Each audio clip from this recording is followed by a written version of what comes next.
Alors que le 21e siècle venait de commencer, des hommes ont tenté ici, sur ces terres africaines où est née leur propre espèce, une expérience sans précédent dans leur histoire, recréer la nature à partir du néant.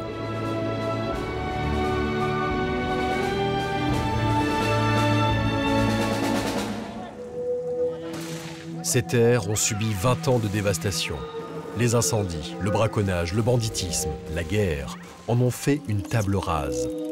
On y dénombrait 3600 éléphants. Tous furent massacrés. Zèbres, girafes, 300 rhinocéros, des milliers d'hippopotames furent tués à la Kalachnikov. À la fin du XXe siècle, il ne subsistait plus aucune vie, seulement de la cendre et du feu.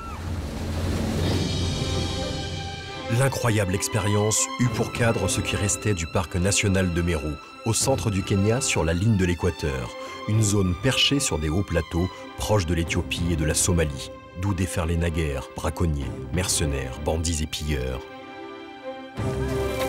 Pendant 5 ans, le paysage et la végétation ont été redessinés en vue de fournir à des milliers d'herbivores un régime adapté à leur goût. On a favorisé telle ou telle graminée, telle ou telle variété d'acacia, selon les espèces d'antilopes ou de girafes qui arpenteraient bientôt la savane. On a peuplé ces plaines d'herbivores venus de tout le pays et prélevés dans des zones où ils étaient en excédent. Girafes, impala, gazelles, zèbres, oryx, bubales.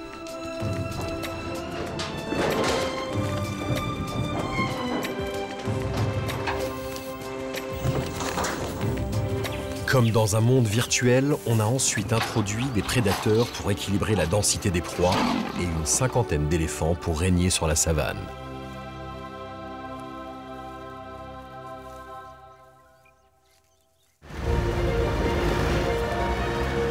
Les hommes ont ouvert des voies de circulation et tracé 900 km de pistes. Ils ont tassé et bitumé la terre en 3 endroits pour que les avions puissent s'y poser.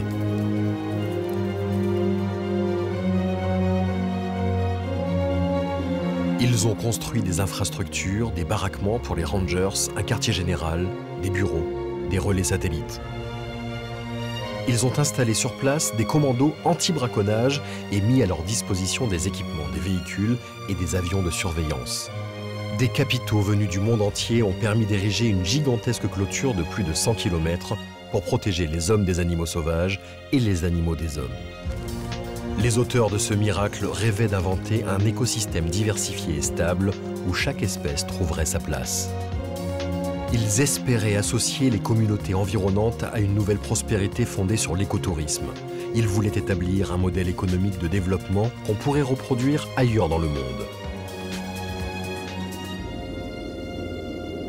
Depuis, des bombes et des attentats ont déstabilisé le Kenya. Des touristes ont déserté le pays.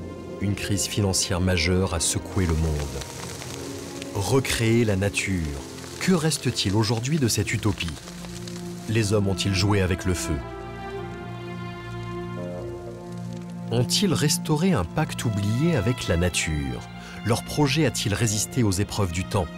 10 ans après que tout a commencé, ce film raconte l'histoire d'un rêve.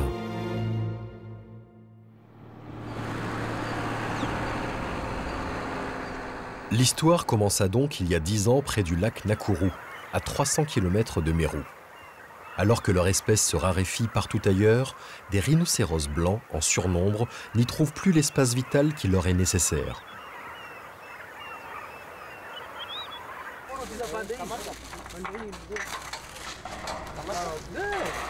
Un camp a été dressé, vers lequel vont bientôt converger les héros du jour.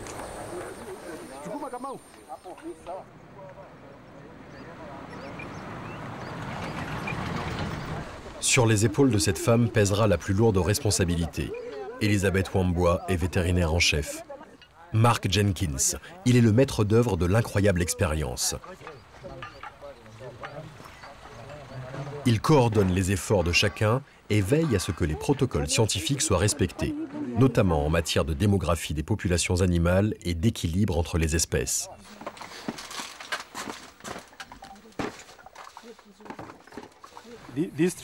Avec ces trois-là, il n'y a pas de problème. Puis, il y a 3 jeunes, il y a 2 femelles subadultes et un mâle subadulte.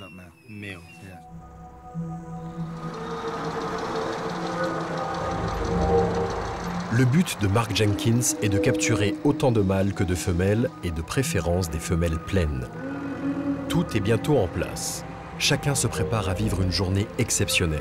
Au sol, les camions vont acheminer les grandes caisses, le matériel et les hommes vers le théâtre des opérations. De l'hélicoptère, Elisabeth Wambua repère les premiers animaux qui ont été choisis. Gakuya, un grand mâle, a été repéré et c'est un assistant d'Elisabeth qui se prépare à l'anesthésier.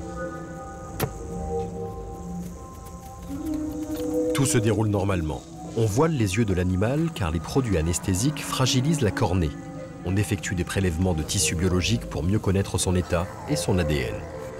Dans la base de la corne, préalablement coupée pour lui faire perdre sa valeur aux yeux des braconniers, on installe un radioémetteur. L'opération est parfaitement indolore dans cette matière fibreuse, la kératine, comparable à celle de nos cheveux.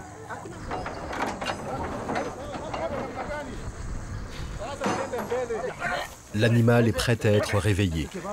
Il ne reste plus à Elisabeth Wambua qu'à lui injecter l'antidote.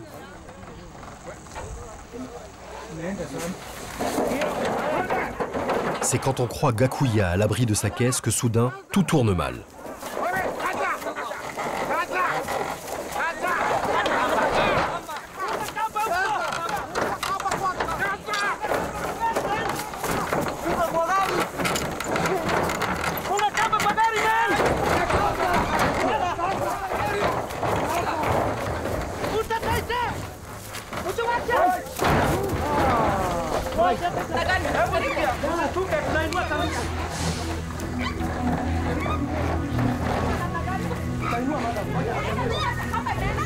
Doté d'une force incroyable, le rhinocéros s'est libéré des cordes qui le retenaient.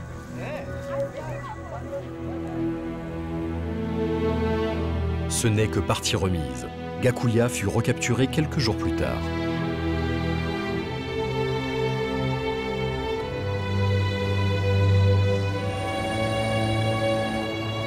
« 12 rhinocéros blancs sont prélevés en 2 jours sur les terres de Lewa Downs, l'un après l'autre, selon une méthodologie que l'incident du premier jour a permis d'affiner.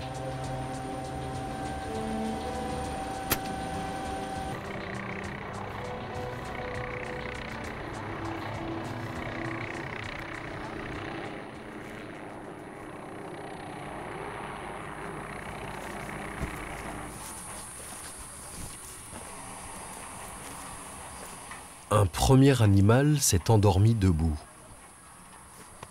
Si on lui voile rapidement les yeux, ce n'est pas seulement pour protéger sa cornée, mais aussi pour éviter que sa mémoire n'associe l'homme à une situation de stress.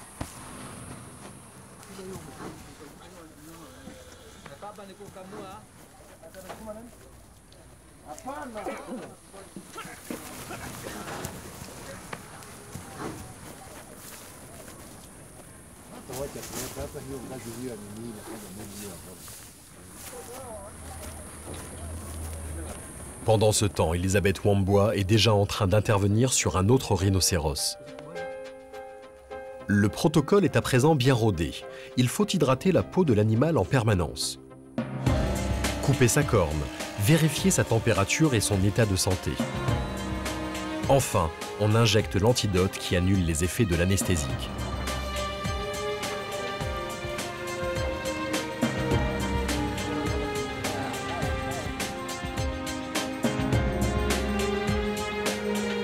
Pour terminer, l'animal est tiré vers la caisse dont on referme la porte derrière lui.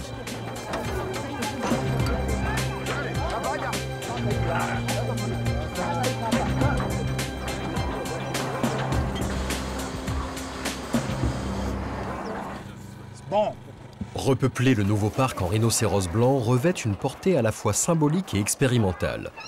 En effet, si leur acclimatation est un succès, on pourra songer à introduire à Meru des rhinocéros noirs, dont l'adaptation est autrement plus difficile.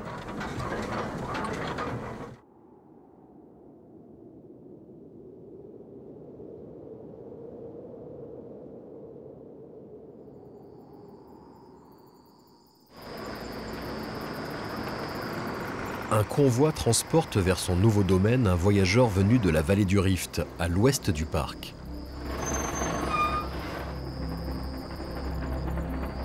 Comme le feront après lui 55 de ses congénères, le visiteur a fait un long chemin pour parvenir à destination.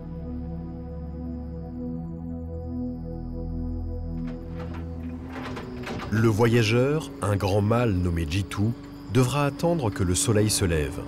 Se retrouver livré en pleine nuit à un monde inconnu pourrait l'effrayer. C'est donc seulement quand la lumière du jour inondera le nouveau parc national qu'il découvrira son nouvel univers.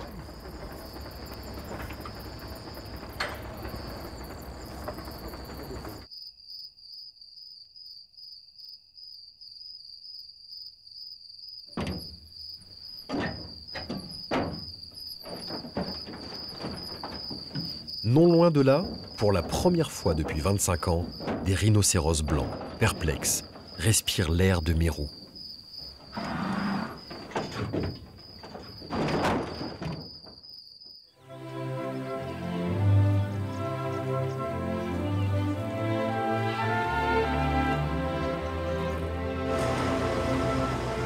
Les hommes sont anxieux de savoir si les herbes qu'ils ont semées conviendront aux nouveaux venus.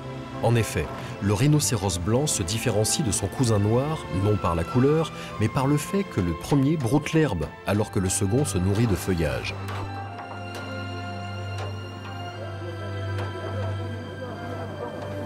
Dans un instant, les deux premiers rhinocéros vont s'avancer, sans point de repère, sur une terre étrangère aux odeurs inconnues. On libère les deux animaux en même temps, pour qu'ils se reconnaissent et se rassurent l'un l'autre. C'est une mère et son enfant.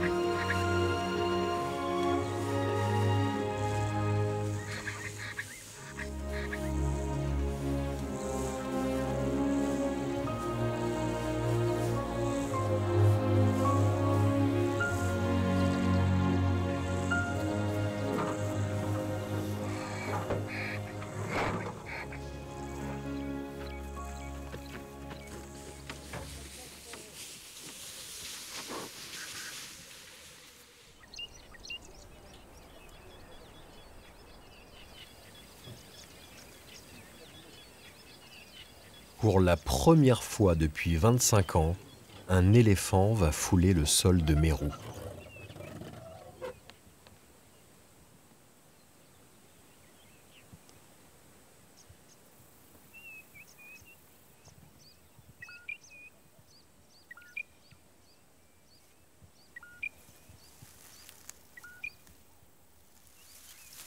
D'abord méfiant, Jitu s'élance enfin vers son nouveau territoire. C'est un grand mâle solitaire. Il ne se mêle au troupeau qu'au moment de la reproduction. Encore lui faudra-t-il, sur ce nouvel infini, retrouver ses congénères arrivés à quelques dizaines de kilomètres de là.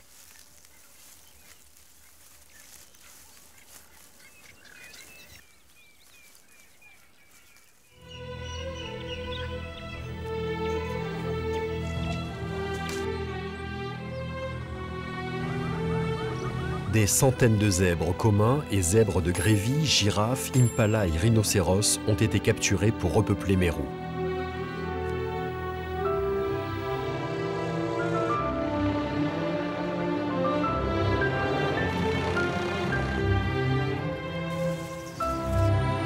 Girafes et rhinocéros sont capturés individuellement avec anesthésie préalable. On piège 400 coqs des roseaux dans des filets sur les exploitations agricoles qu'ils ont l'habitude de dévaster, où des paysans poussés à bout menacent à chaque instant de les exterminer. Ils vivront bientôt dans les zones marécageuses du nouveau parc. Les zèbres et les impalas sont poussés par des hélicoptères vers des nasses de toile. On ne capture que des groupes familiaux entiers afin de ne pas détruire les tissus sociaux.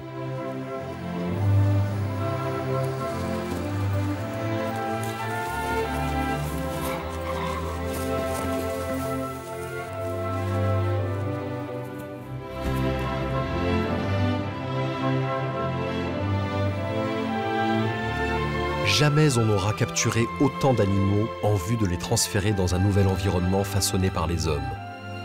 Des biologistes, des zoologues, des statisticiens, des démographes ont déterminé leur nombre, leur variété, leur équilibre. Ils sont sans le savoir les sujets d'une expérimentation grandeur nature.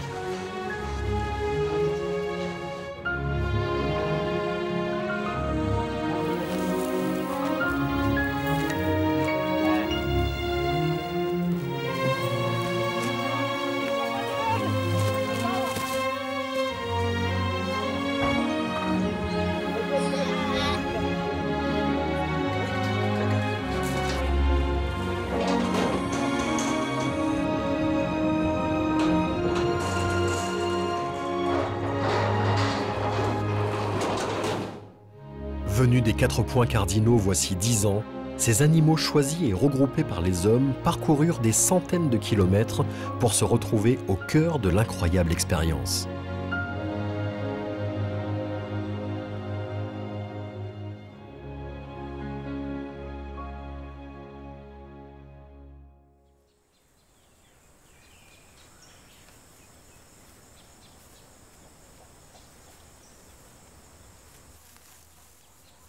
« 56 éléphants sont arrivés depuis quelques jours. Sans cesse en alerte, désemparés. Ils errent. Comment retrouver le point d'eau familier? Où est l'odeur qui distinguait cette piste, ce bosquet, cette colline? Où est la fraîcheur des marécages? Ici, ils ne reconnaissent plus rien. En les déplaçant, on les a amputés de leur trésor le plus précieux, la mémoire. Cette mémoire sans défaillance qui permet aux matriarches de se repérer et au grand mâle solitaire de sillonner sans hésiter une terre familière.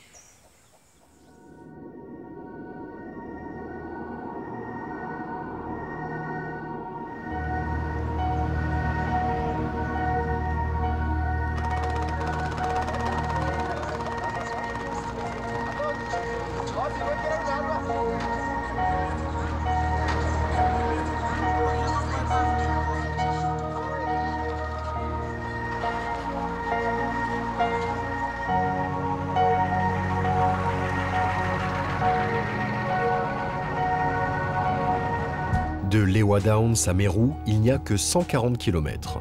Mais pour des animaux aux jambes aussi fragiles que les girafes, ce sont 140 km de pistes cabossées où le pied manque de défaillir à chaque nid de poule. Informé par radio de l'arrivée du convoi, Mark Jenkins se dirige vers Boiterongi, la région du parc riche en acacias où il a choisi de débarquer ses premières girafes.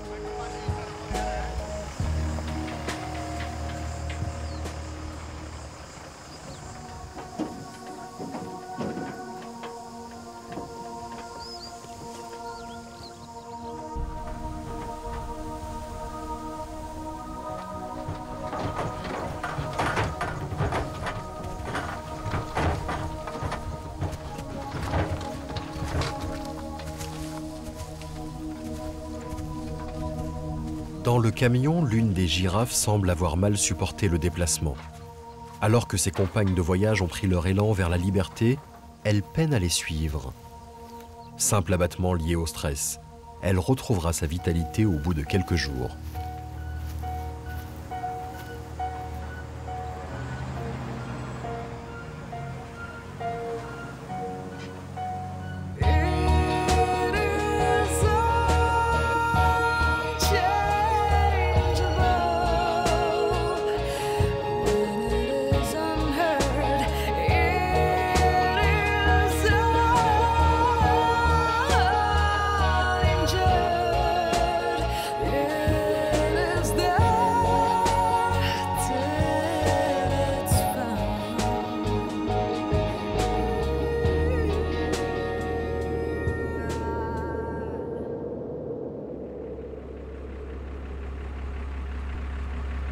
Pour un groupe de 20 zèbres venus de la région de Laikipia dans la vallée du Rift, c'est comme si le monde avait dérapé avec le camion qui les transporte. Bloqués dans les ténèbres, les animaux s'effraient de ne pouvoir sortir de leur nuit moite et étouffante.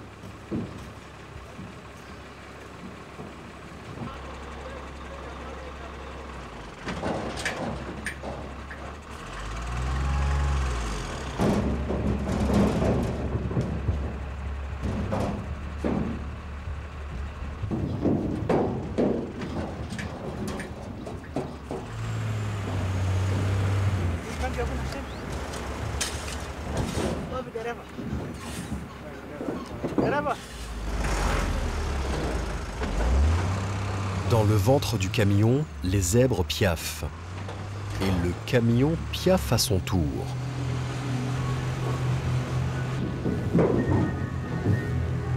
Enfin, dans un mugissement, dans une convulsion, la bête reprend sa course. À l'intérieur, l'incident a provoqué un pur moment d'angoisse. 400 impalas ont été amenés d'Ol-Pejeta, de l'autre côté du mont Kenya, à 300 km de là.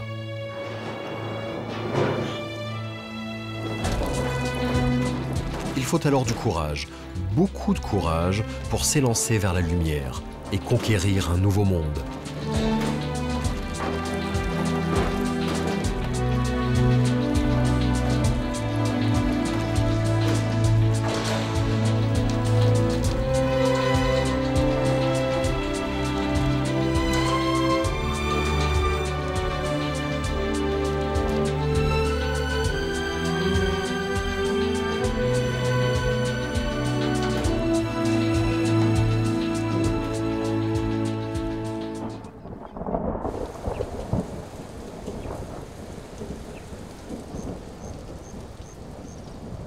Pour les 20 zèbres, le voyage tourne au cauchemar. La chaleur est intense à l'intérieur du fourgon. Les bêtes transpirent, suffoquent, s'énervent. Si l'épreuve dure, plusieurs d'entre elles mourront. Le camion s'est embourbé dans une zone de savane. Il n'y a qu'un moyen de sauver la vie de ces animaux.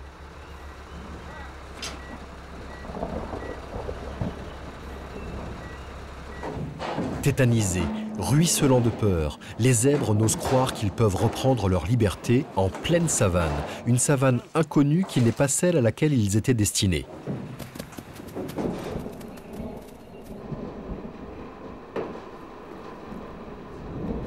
Quelques mois plus tard, on vit ces zèbres arriver à Meru par leurs propres moyens.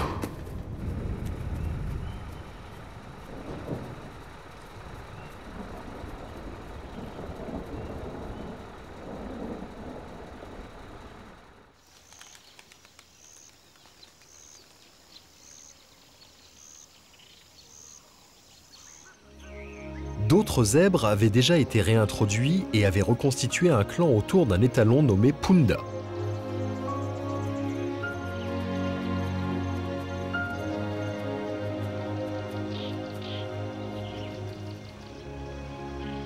Ce jour-là, Mark Jenkins vient inspecter cette savane qui peu à peu se dessine comme une œuvre d'art sous les yeux de ses créateurs.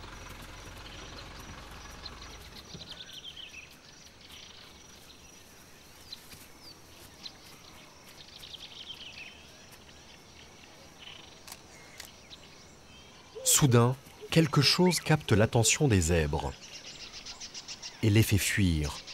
Tous les zèbres s'éloignent, comme si quelque chose venait de les rendre méfiants.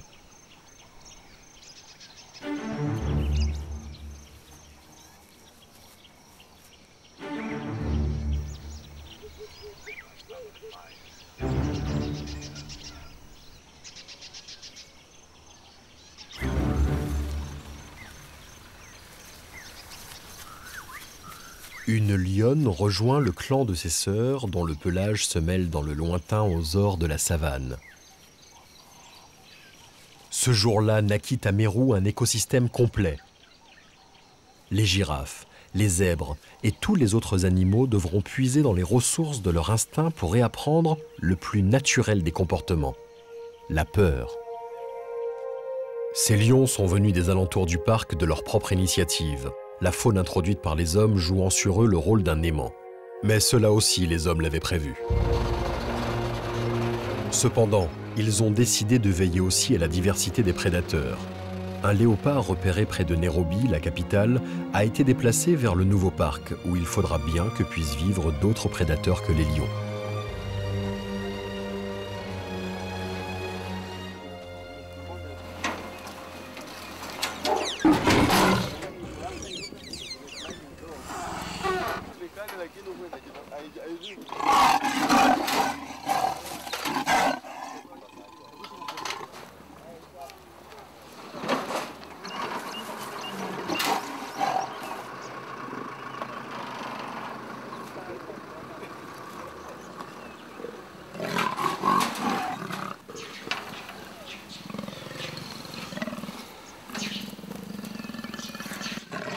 Pour les babouins, l'arrivée d'un premier léopard n'est pas une bonne nouvelle. Le nouveau venu est l'un de leurs prédateurs les plus féroces.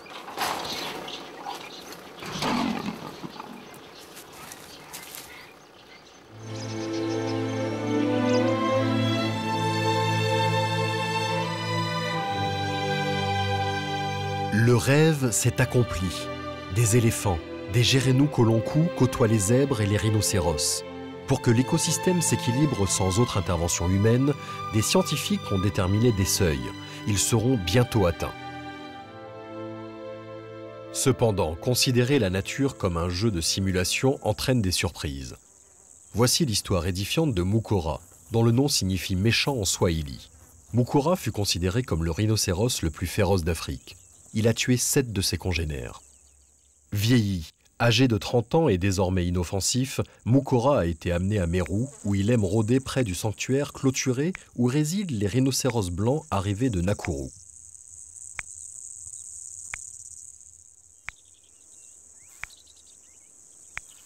Mukora perçoit le cliquetis qu'émettent les fils électriques et, surtout, les odeurs des mâles nouveaux venus, qui ont déposé leur urine sur les poteaux.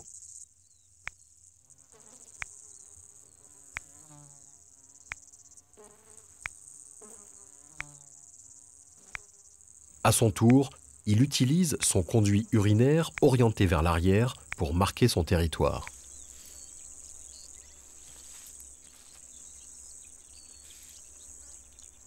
Jusqu'ici libre d'aller où bon lui semble, Mukora s'est trop éloigné de la zone protégée. Il faut l'y ramener et le mettre à l'abri des braconniers éventuels. Il faut guider le vieux rhinocéros vers l'enclos qui lui a été préparé. Voilà.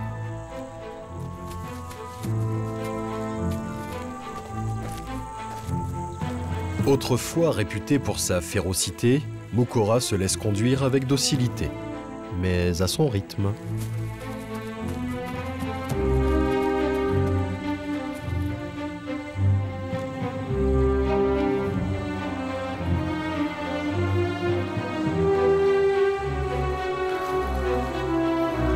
Enfin, on arrive à l'enclos. La clôture est démontée pour laisser passer le vétéran.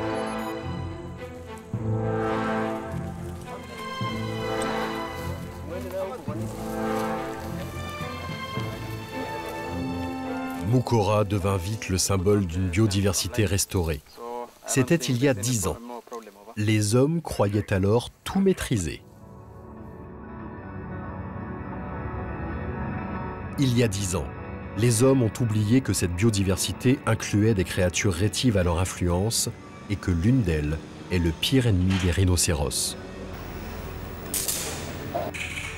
On l'étudie dans des laboratoires où elle prend d'abord la forme d'une larve que sa mère dépose sur le sol. Elle s'y enfonce à 8 cm de profondeur.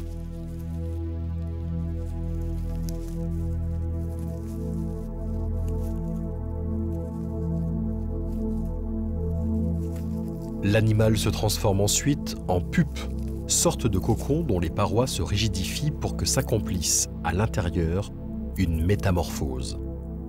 La glossine est née. On l'appelle aussi mouche tsetse. En piquant d'autres animaux pour se nourrir de leur sang, elle leur transmet une terrible infection, la trypanosomiase. Elle est l'un des pires prédateurs de l'homme et du rhinocéros.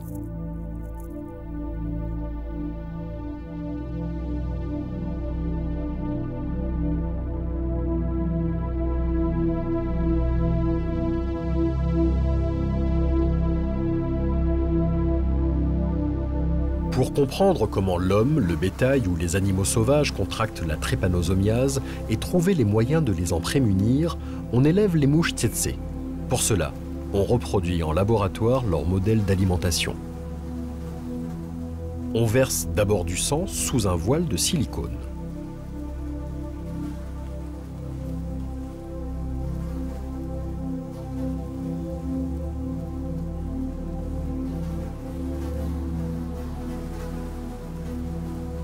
La mouche doit piquer la peau artificielle pour accéder à son festin d'hémoglobine.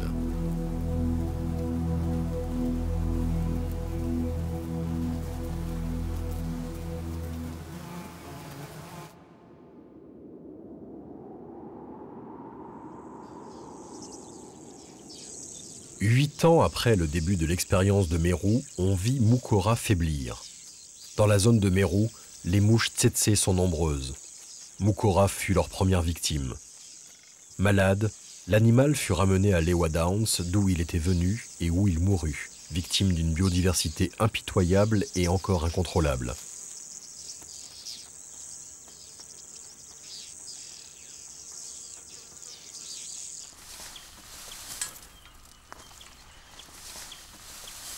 Les biologistes poursuivirent l'expérience en réduisant les populations de mouches tsetse pour le bénéfice des hommes et celui des rhinocéros.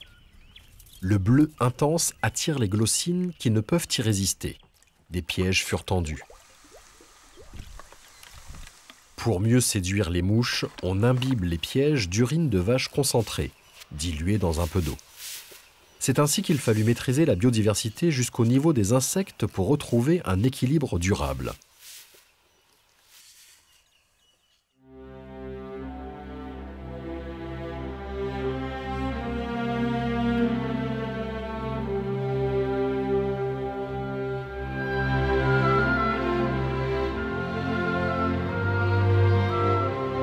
Une autre démonstration des complexités de l'expérience de Meru se fit lorsque des centaines de buffles venus des plaines du sud et de l'est trouvèrent refuge dans le nouveau parc.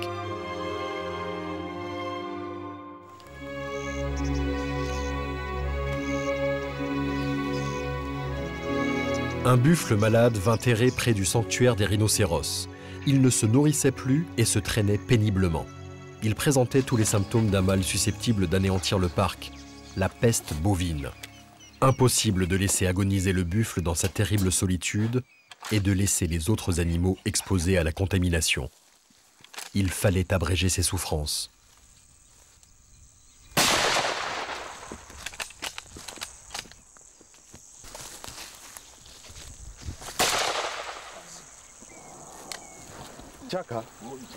Les symptômes de la peste bovine apparurent clairement. Vois comme il était malade. Il n'a plus d'œil.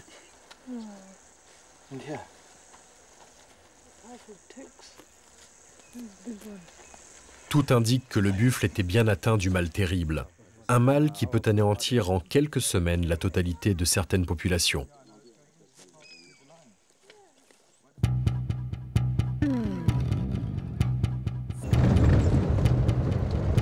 Richard Koch, l'un des meilleurs spécialistes du sujet au monde, peut dire si une épidémie a vraiment commencé, évaluer les risques qu'elle ferait courir au nouveau parc et, s'il est encore temps, trouver le moyen de sauver l'essentiel.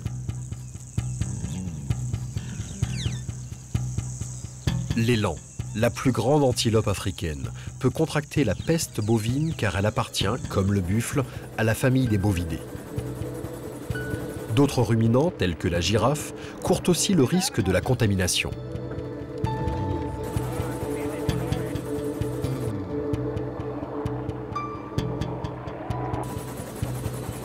Normalement, un élan répugne à galoper, mais il faut bien parfois forcer sa nature.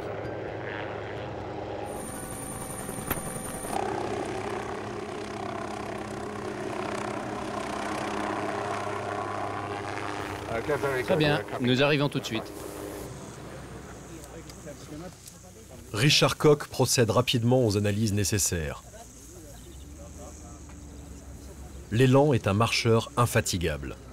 Dans cette région située au cœur du système pastoral somali, il a donc pu rencontrer des troupeaux contaminés que des pasteurs font parfois pâturer sur les terres du parc. Comme la peste bovine se transmet par contact direct, il est peut-être porteur du virus fatal. Les analyses de sang le diront. Cependant, l'animal ne présente à ce stade aucun symptôme suspect. Il reste à évaluer la propagation de l'épidémie parmi les buffles. Au-dessous d'un certain seuil, elle s'éteindra d'elle-même. Au-dessus, il est déjà trop tard.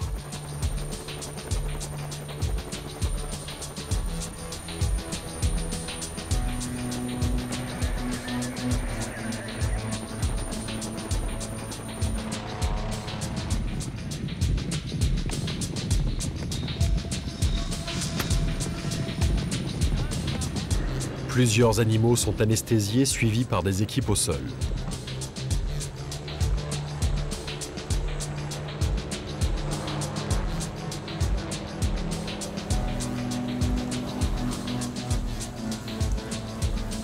La peste bovine se traduit par une augmentation spectaculaire de la température, l'érosion des muqueuses, bouche et nez en particulier, ainsi que par l'opacification des yeux. Il suffit au virus d'un filet de bave ou d'une traînée de mucus tombée sur le sol pour passer d'un animal à l'autre.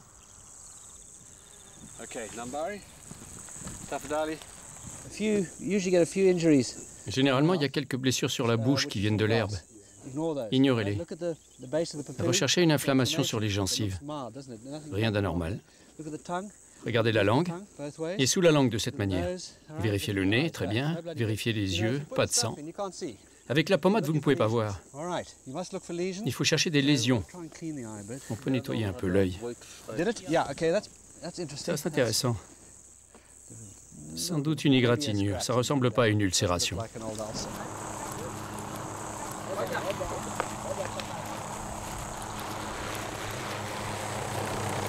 Richard Koch repart déjà vers un autre animal endormi. Il doit accumuler les données pour dégager des résultats significatifs. En attendant, un simple virus peut anéantir buffles, antilopes et girafes.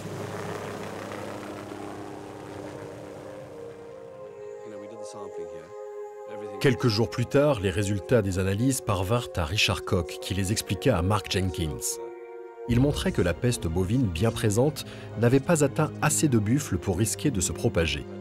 L'épidémie s'éteignit en quelques semaines, comme meurt un feu, faute de combustible. Le pire avait été évité de justesse.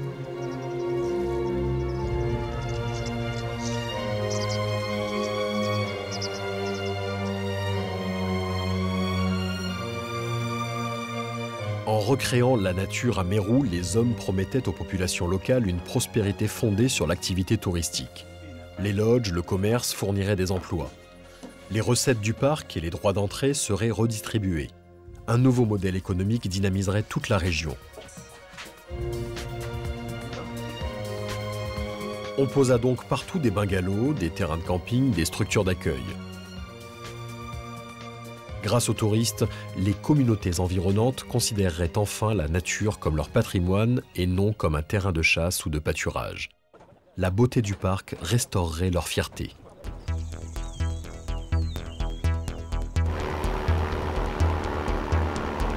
Il fallut du temps pour passer d'une logique d'affrontement à un esprit de collaboration. Pendant plusieurs années, des éleveurs continuèrent de faire paître d'immenses troupeaux sur les terres du parc, au risque de ruiner la végétation dont dépendent les animaux sauvages. Du ciel, Mark Jenkins n'a guère de difficulté à repérer le troupeau envahisseur et à diriger les rangers.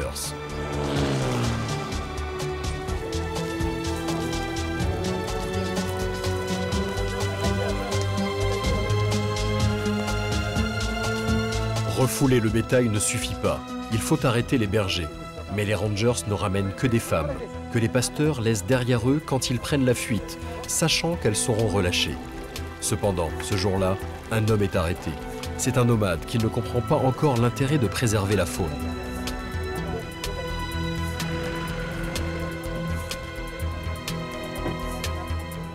La promesse faite aux communautés pouvait-elle être vraiment tenue ? Pouvait-on lier leur destin à des revenus variables, ceux du tourisme ? Quand le nombre de visiteurs étrangers se réduisit, un tourisme intérieur permit de maintenir à flot les finances du parc. 10 ans plus tard, le parc a bel et bien amélioré la vie quotidienne de milliers de personnes. Les pistes ont été bitumées, l'électricité acheminée vers les villages, des écoles, des collèges, des services publics ont régénéré le tissu économique de toute la région. Cependant, cette prospérité ne tient qu'à un fil. Au sud, la rivière Tana sépare le parc des terres cultivées. L'expérience de Meru supposait que les hommes puissent tout contrôler, à commencer par cette ressource sans laquelle rien ne pourrait durer, l'eau. À l'ouest, des collines majestueuses, les Nyambeni, déversent vers la plaine les eaux de 14 rivières. Elles arrosent une végétation verdoyante et entretiennent des marécages. Si les eaux venaient à manquer, tout périrait. Mais qui croirait à ce risque en voyant la rivière Tana rouler des flots qui fécondent la terre? Ce danger existe bien. Il prend la forme de cette plante, un arbuste de la famille du fusain qui se perd dans la végétation. On l'appelle le kat. On le mâche pour ses propriétés excitantes. 10 ans après le début de l'expérience de Meru, le kat est cultivé en masse dans le voisinage. Son irrigation massive risque de priver d'eau éléphants, antilopes ou rhinocéros.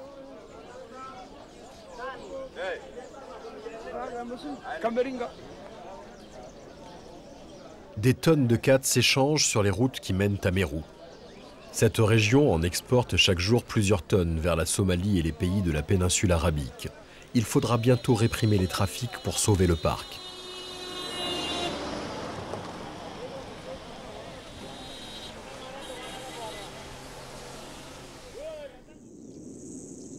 Il fallait assurer la sécurité des animaux et des communautés. Une unité de 80 rangers fut constituée sous l'autorité du sergent Lengoro. Parmi ces hommes, un vétéran, Wambogu.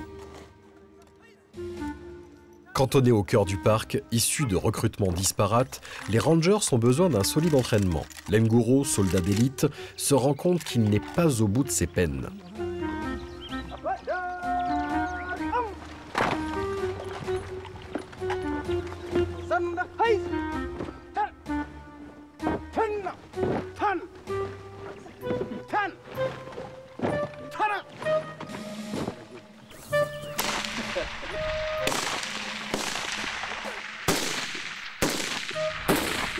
Piètre soldat, Wambogu a mal assemblé son fusil, qui s'enraye.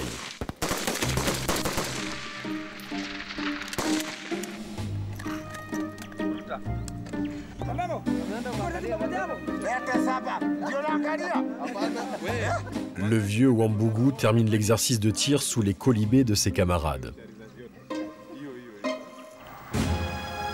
10 ans plus tard, les services de sécurité de Meru sont devenus un corps d'élite.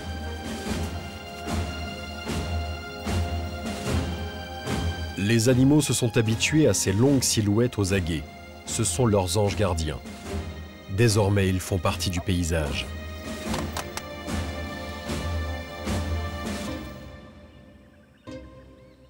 La sécurité restaurée dans le parc a attiré des éléphants venus des environs. Ils s'ajoutent à ceux qu'on avait transférés au début du projet. Ils sont aujourd'hui près de 400 à arpenter le nouveau parc.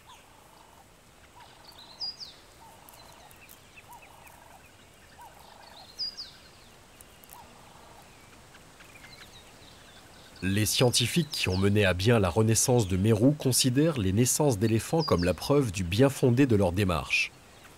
Que les éléphants ou les rhinocéros se reproduisent dans leur nouvel environnement prouve qu'ils s'y sont bien adaptés.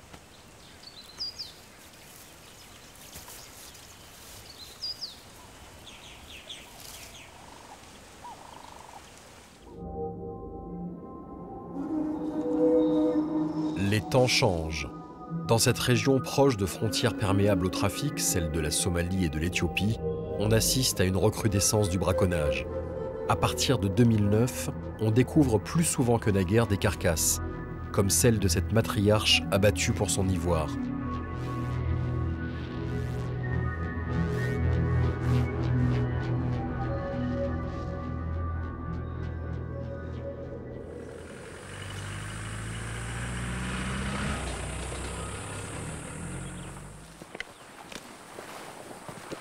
Les hommes du sergent Lengoro font de leur mieux pour réprimer ce braconnage, mais l'ennemi agit avec une audace inconnue jusqu'alors. Impossible de suivre les nouvelles routes de l'ivoire. Okay, up.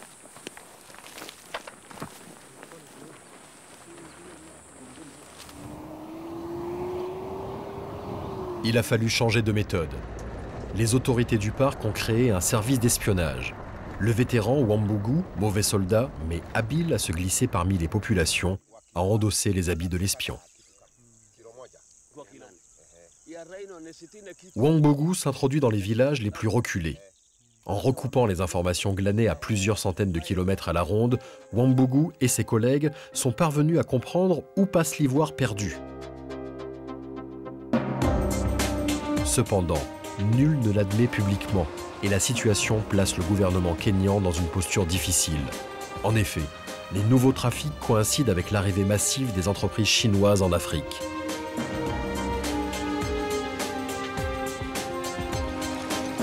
La Chine, premier consommateur d'ivoire au monde, est désormais présente tout autour du parc national de Meru. Elle aide le gouvernement à développer des stades, des ports pétroliers, des centrales énergétiques, des routes et des ponts. Aucun officiel ne prendrait le risque de mécontenter le nouvel ami de l'Afrique en soupçonnant les véhicules et convois chinois d'emmener sous leur bâche des chargements illicites.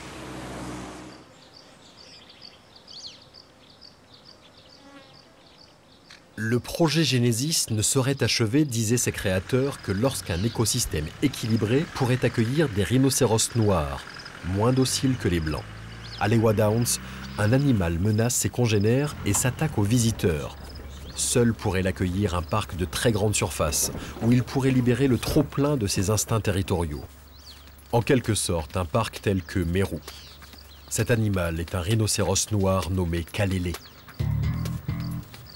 Ian Craig, qui dirige la réserve privée de Lewa Downs, va devoir utiliser une puissante dose d'anesthésique.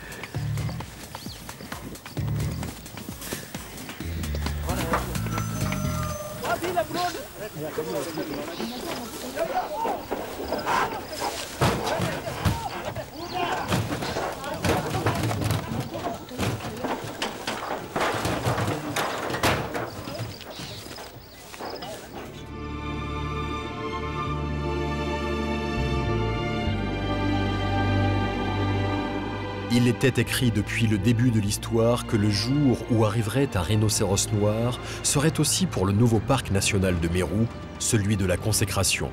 Ce jour est venu, et il consacre bien des années d'efforts. Aujourd'hui, Kalele, le rhinocéros redouté, irréductible et fier, incarne à lui seul la volonté de tous ceux qui ont voulu que la vie revienne.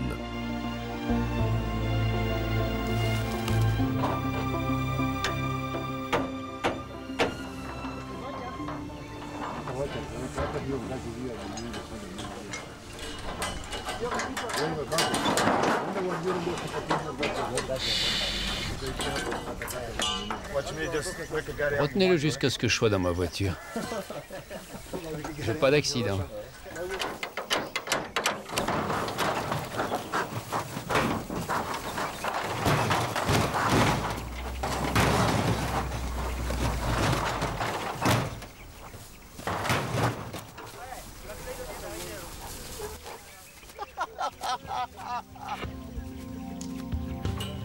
À Meru, l'homme a tenté une incroyable expérience.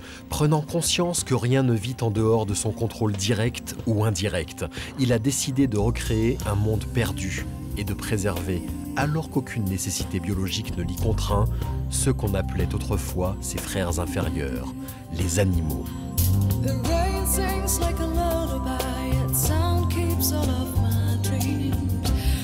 Les zèbres de Grévy, l'une des espèces les plus menacées au monde, les éléphants, les rhinocéros prospèrent sur cette terre offerte par les hommes.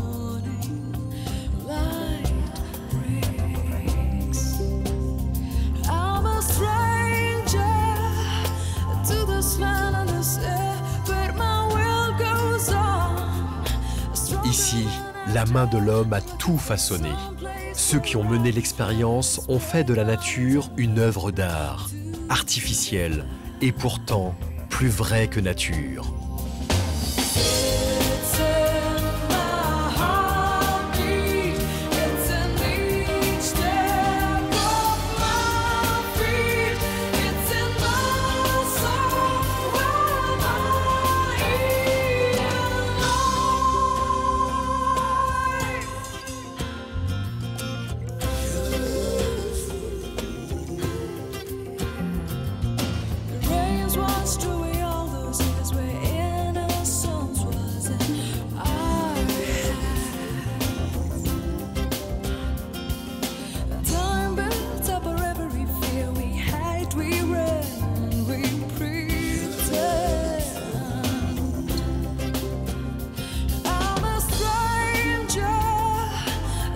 this truth we share, 'cause my dreams go on, stronger than despair, searching for some place where I